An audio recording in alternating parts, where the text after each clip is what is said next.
All right, let me go over with you the history of the Iowa straw poll to show you its significance in Republican elections. Now remember, the straw poll is a beauty pageant.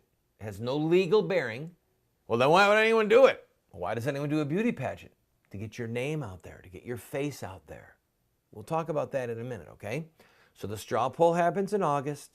The caucus will happen this winter in 2016, probably in February. And then the general election will happen in November of 2016. All right, to show you the significance of, let's just do the last 20 years. Actually, no, just for kicks, we'll start in 1988. Pat Robertson won the straw poll. Bob Dole won the Iowa caucus. George Bush the Elder won the primaries, won the nomination, and then he became the nominee, or rather he became the president, okay? Then for the 96 election, in August of 95, Bob Dole tied for first place with then Senator Phil Gramm from Texas. So in the straw poll, Dole got first place. Dole won the caucus in the winter, which had that was legally binding. He got the delegates. He also won the nomination to be the Republican candidate in 96. And then Bill Clinton won the election for president. That was his reelection. In the year 2000, George Bush the Younger, governor of Texas, won the straw poll. He won the caucus. He won the nomination. And he won the presidency. And then we'll do one more. Of course, they skipped the year when Bush was in office. They don't hold an event because this is a beauty pageant for Republicans. So 2004, there was no event. Then in August of 2007, Mitt Romney won the straw poll. Huckabee won the caucus. John McCain won the nomination. And Barack Obama won the presidency. That one was all over the place. Mitt Romney wins the straw poll. Mike Huckabee wins the Iowa caucus. McCain wins the nomination for the Republican Party. And Barack Obama wins the presidency. Are you confused yet? Just hang in there with me because there's something to this that matters. Then in 2011, Michelle Bachmann wins the straw poll. That's the beauty pageant by 1 point. Rick Santorum wins the Iowa caucus, gets the delegates. Mitt Romney wins the nomination, and Barack Obama beats him in the general election. That was another bad year for the Republicans. All right, here is why Republicans are balking. First of all,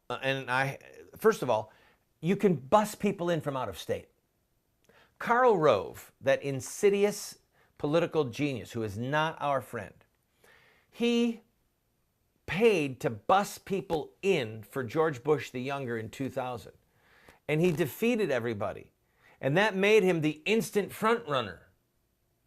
Gave him the name recognition, gave him the momentum, gave him the mojo, gave him the juice, the fundraising ability, all those things.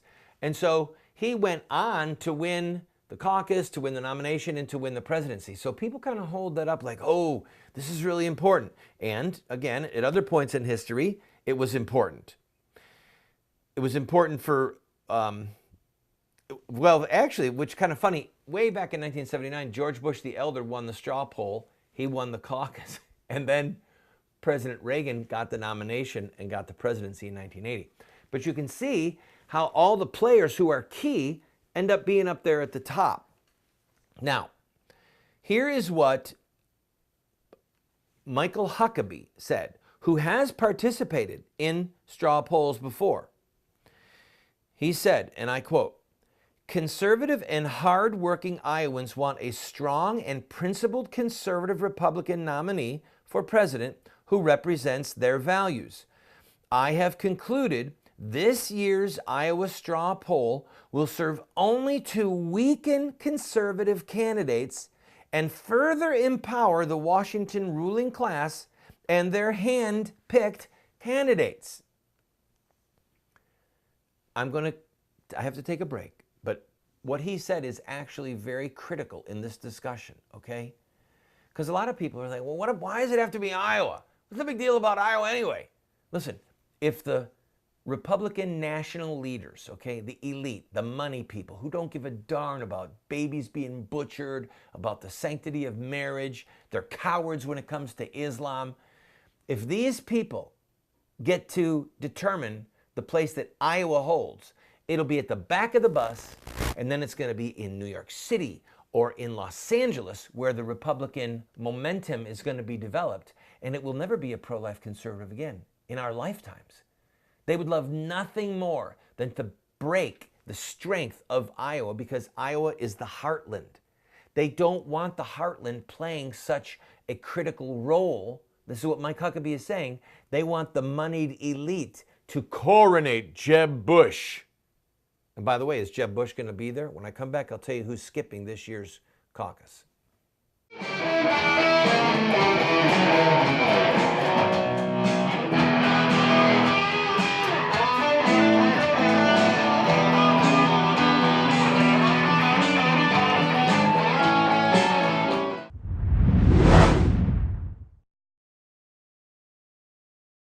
I have been a leader in the pro-life movement for 30 years. And sadly, we have not prevailed in our goal to make it a criminal act to kill an unborn baby. There's reasons why we have failed.